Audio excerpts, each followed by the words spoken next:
Good afternoon, everyone. My name is Mary Sloan with another episode of the Inspirational Influencer News, People Making a Difference. And my guest this afternoon, Campbell Rapin, is certainly one of those people who is making a huge difference. She's a business success coach and serial entrepreneur. She is the owner of Clear Acceleration Inc. and in 2018 founded the online community Entrepreneurs Chasing Dreams and Making a Positive Impact. With over 25 years in the corporate world, she has learned to define success on her own terms. Today, she helps business owners transition from starting a business to running a thriving global business without driving themselves into the ground for little to no profit. Christine is an international best-selling co-author. And if you don't know what co-author is, these books that people put out with other amazing people are fantastic. So if you get a chance to find a co-authored book, by all means, grab it. They're tremendous. And has a Bachelor of Commerce and an MBA in international business. So certainly Christine is someone who is making a huge difference and taking people from not being in business to a thriving business is a huge accomplishment. I mean, that's probably the biggest transition that there is. So what is the one thing that you really want us to know today to make sure that you get out and we pay attention to? Well, I think the most important thing is it takes more than just the idea to be in business. I think so many people, especially if you're transitioning from corporate into entrepreneurship, there's many accidental entrepreneurs, and they think that it's just clients are just going to magically show up, or that, because they were successful in one capacity, that it's going to be an easy transition. I think a lot of people underestimate the journey, and it takes intentional effort on the right things to grow a business. It is really dangerous if you hope that people just show up in your back door. That's the business strategy you've adopted. I jokingly always call it the Kevin Costner Field of Dreams. If you build it, they will come. That's not really a great business strategy. It's a good movie though. So let's build a strategy to support the dream, because truly, if you have a calling to make an impact, entrepreneurship is a great path to do it. Great. So I know that you kind of have a little training that you sort of organized for us. And I thought that would be really, really wonderful. And I'm grateful for it. So I'll just sit here quietly and ask questions as I see the need and carry on.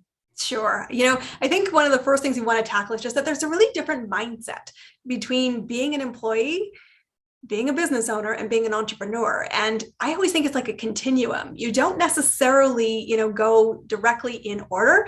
And sometimes those titles are really overwhelming. People are like, I'm not an entrepreneur. I don't want to be an entrepreneur. Like, that's a big, scary word. But there is differences in mentality that you need to shift in order to be successful.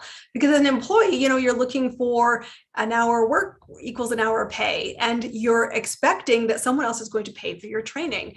And when you make the shift to starting to do your own thing, you really need to recognize that it isn't so linear, and you need to keep an eye on your revenue, and that's not the same as profit. And it is true that you may have periods in your time where you have revenue, but there equally could be times that it doesn't. So you need to plan for that and manage the risk associated to the roller coaster of emotions that you might be feeling. It is vital that you grow to become the leader that you need to be in each stage. I don't know a single business owner or entrepreneur in my network who woke up one day at the very beginning of their journey and said, I've got it all. I know exactly what to do, and I have all the confidence in the world, and they go make it happen. So don't expect that of yourself. You need to invest in your business to grow to the level to be successful in that capacity. And from there, you shift to being that entrepreneurial, where you're really like, show me the bottom line. Show me how to get there. I am willing to invest today for an unknown tomorrow. That's very different than what an employee thinks, which is guarantee my income. Where are you on your journey? And how do you manage your mindset? Because there are 4 foundations to building any business. And I've worked with hundreds of businesses in multiple different sectors all around the world. This is foundational, and you got to understand it. And if you have gaps in either knowledge, confidence, then you need to bridge the gap. That's your number one priority, because you won't have a solid foundation. What you will have is a house of cards, and chances are you'll run out of runway, which means you don't have the revenue, or you don't have the passion, or you don't have the energy before you reach success. And I want to stop that. I mean, my big mission is to help make more businesses successful by keeping it simple. And don't get lost in the simplicity, but simple is what scales and simple is what sells. So the first foundation is the mindset piece. It is about managing the squirrels in your brain. Because whether you call them procrastination, imposter syndrome, scarcity mindset, this idea that mismatched priorities, there's so many things that go on between the 6 inches of our ears that hold us back.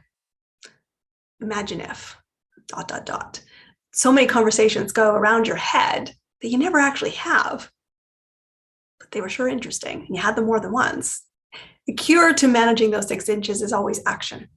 It's simple. And that's, again, kind of my hallmark of how I coach, is you need to manage the 6 inches. And you need to know which ones are happening to you. Interesting stat about imposter syndrome is highly successful people that come from the corporate world still struggle with confidence and imposter syndrome when they become entrepreneurs or business owners. Why? Because they think they haven't got the credibility, even though they've spent a lot of years being successful in other spheres in their life. When you open your business, you don't start at ground zero. You start with experience, life experience. Yeah, I mean, imposter syndrome is something that, for a lot of us is very, very difficult, in the sense that, we keep asking ourselves, who am I? Who am I to say X? Who am I to do this? Who am I? And, in your job, when you were an employee, you didn't have to worry as much because you were told what to do and you figured out how to do it, or someone showed you. But when you're on your own, you still have to figure out what to do, but now you are on unless you have a great coach. So I can help you with that. But it's true, because imposter syndrome shows up in a lot of different ways. It can show up in you deferring to someone else as the expert in the room instead of yourself, even though you got a lot of street credibility from all the things that made you take the leap of faith. It can show up in you not being confident to make offers in your business, or to undermining the value you charge.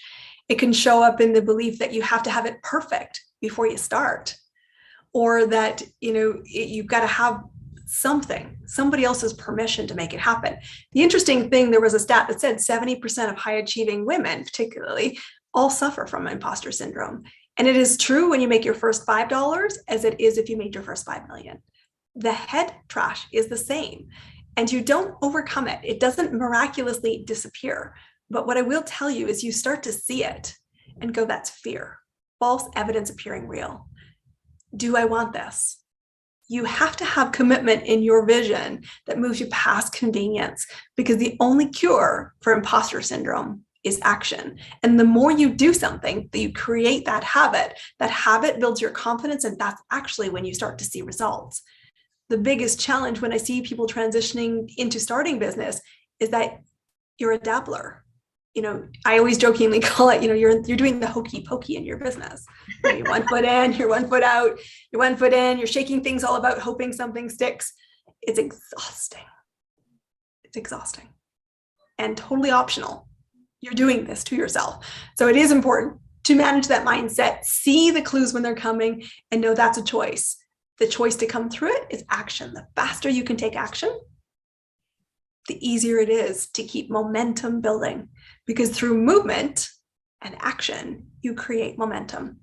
And it's much easier to stay in momentum. And that's why I often coach, you can do things in 5 or 10 minutes or an hour a day, because by then it's easy to commit to and follow through. And then you stay in momentum and things snowball. That one little action can make such a difference. Don't undermine the simplicity.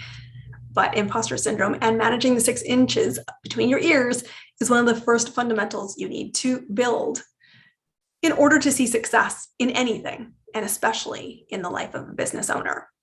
The second foundation is really important is you need to understand money. So many people get weirded out. Like, I don't want to make offers. I don't want to have any conversation about money. Like, money's not bad, guys. It just is money. And so if you have conversations in your head that makes money good or bad, we need to deal with that. But understanding revenue is really important. And when you start your business, you may only have one type of money or one type of revenue coming towards you, but a scalable growing business can have four. The first one is, you take an existing product and you sell it to an existing client. If you're really good at it, they might repeatedly buy it, and that creates momentum. You then can take an existing product and sell it to new people. That's a second stream of income.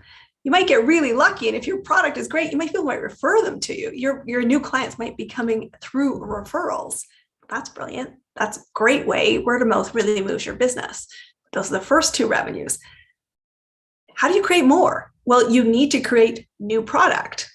You're thinking about what happens in the client journey. What happens next? How can I serve next? Well, you can take a new product, and the first place you should start was with your existing clients, because they already know, like, and trust you. And if you understand their journey, you're providing additional value. Where there's additional value, that's where you can make profit, higher profit, because it's new value to an existing client who loves you. And there's less price sensitivity with that.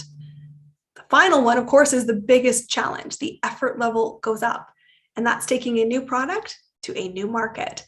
But you need to ask yourself, where am my business today? How many different ways do I create revenue? And if you're not at all four yet, I want you to know four is possible.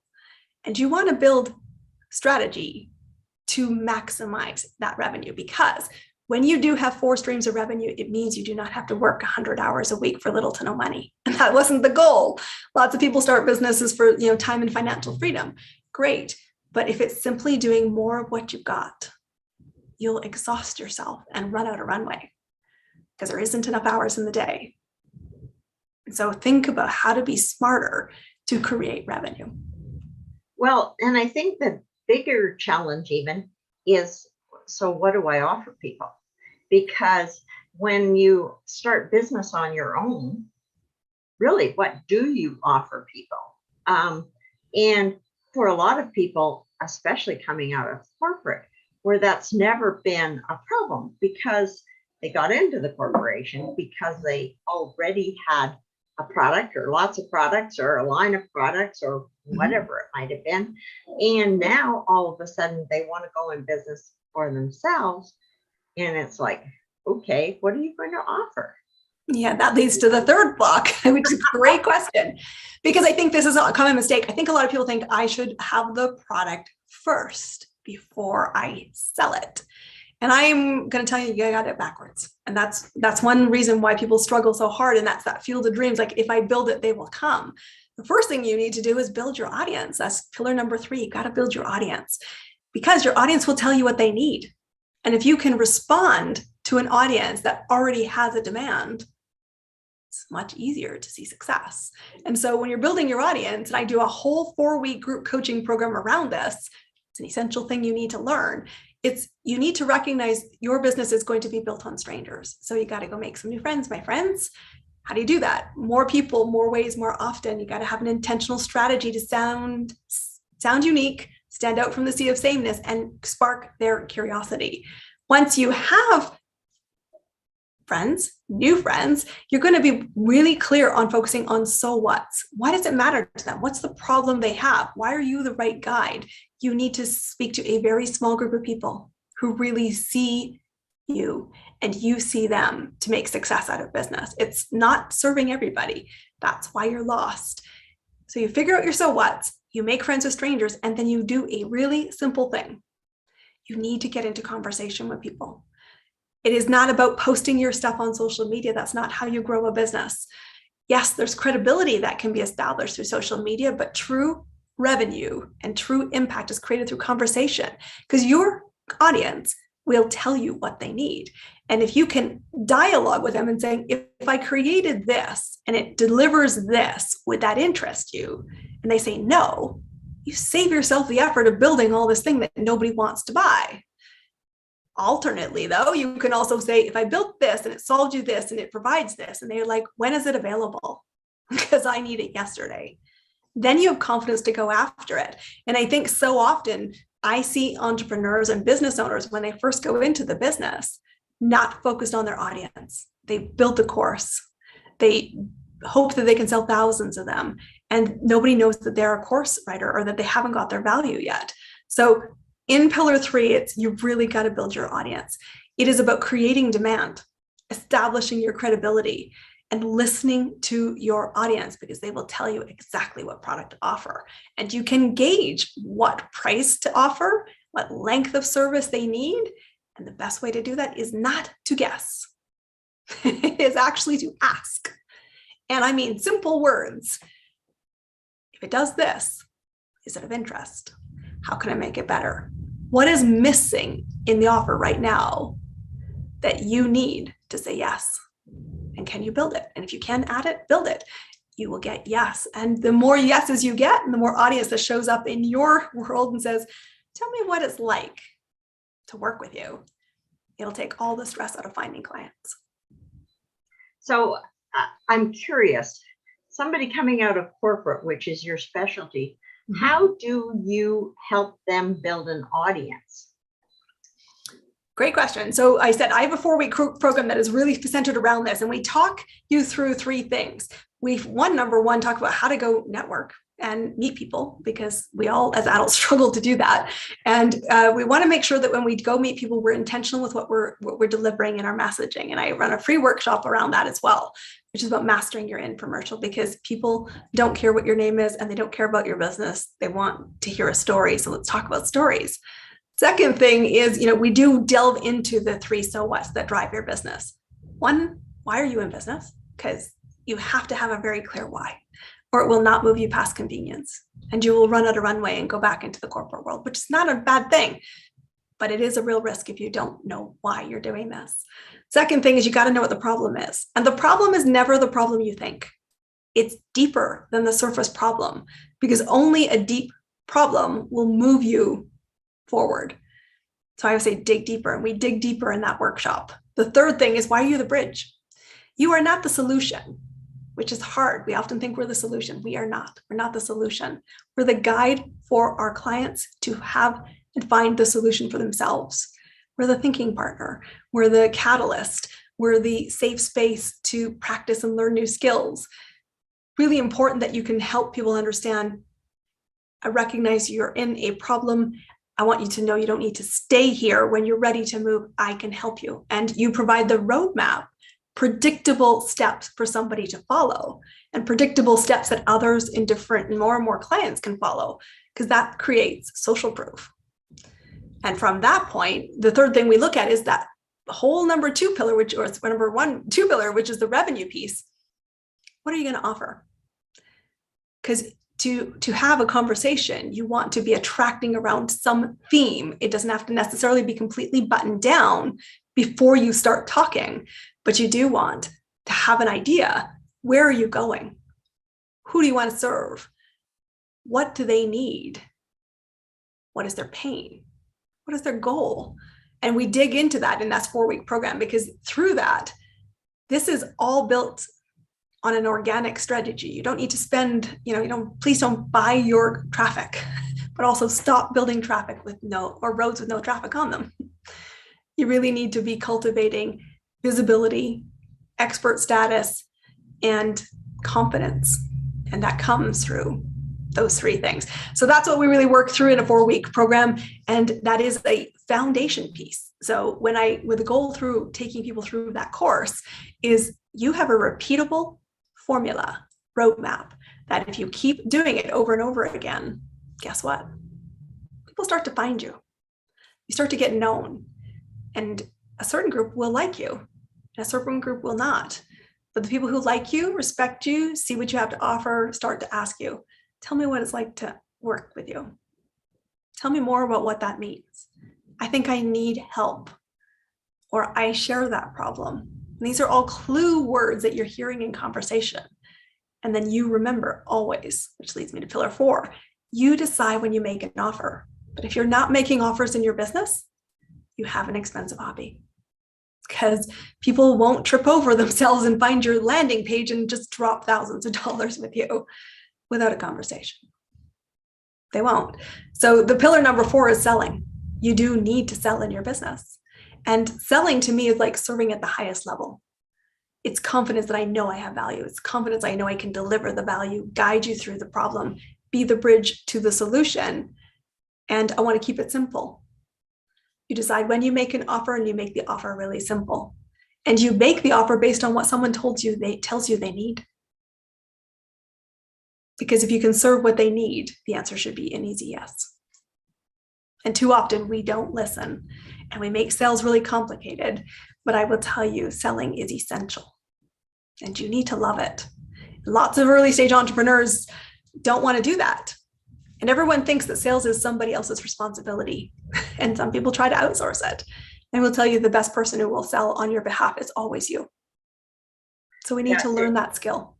It's interesting how many really beginning entrepreneurs you hear tell you that they're going to outsource sales. Oh, I don't like sales. I'll just outsource it. And until you've done it, and until you've gotten good at it, you don't even know how to train somebody to sell it for you, because people can be really great salespeople, but unless they know the product and the market and the problems and the things that they're going to hear during the sales conversation, because it is always a conversation.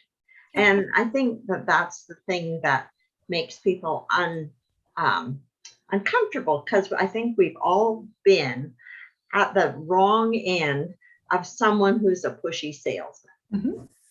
And, you just can't get them to shut up, and you don't want what they are offering. And pretty soon you wouldn't take it if they gave it to you and begged you to take it, because you're so sick of them.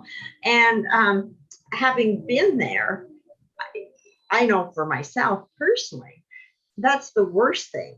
Mm-hmm. But if you realize that really it's a conversation that you're having to find out if you can serve them and solve a problem for them, and that's all you're doing. That's right. It is that simple. And it's also recognizing you need to recognize that the problem, like, so often we get in our heads like, I don't want to be the pushy salesperson, so I don't make any offers. I'm like, well, then you do have a hobby and you don't have a business. The opposite of that is also true, is if you know someone has a problem and you are in a capacity to help and to serve them, you not making that offer is a disservice, because you leave somebody in pain. And so if you think that through, you go, I have to be brave enough to help them, even though I'm uncomfortable, because it's not about me, it's about them. And you need to be the catalyst and the spark and the light that shows them there's a way through the darkness. It doesn't mean that you control when they say yes, which is why it's so important to always be building your audience, because you don't know when somebody will say yes for you. But the truth is, you must get comfortable selling. And what you say is so true, not just on selling, but I would say outsourcing in general, because lots of people come to me saying, I want to outsource my virtual assistant. I want to outsource my tech. I want to outsource my accounting. And the list goes on and on and on. And I said, I think I say at least once a week to a client in my world, you need to reinvite yourself into the party here. This is your business. And the business is not sounding like you anymore because you've outsourced it. And you're looking at them because you pay them for the results. And they're looking at you saying, well, you have to tell me how to get the result. And so both of you are looking at each other saying, isn't it you? and that's how you end up spending a ton of money and not getting the results that you need and not getting predictable success. And that's why I often say to clients, we need to unwind things so that you are really clear on the foundations. You need to know where the gaps are. And myself, in my capacity as a business coach, I do both skill development as well as the mentorship and strategy piece, because I said, I want you to have the foundations to run predictably. I don't want you working 100 hours a week for little to no money. And the truth is, we all have gaps. We all need accountability.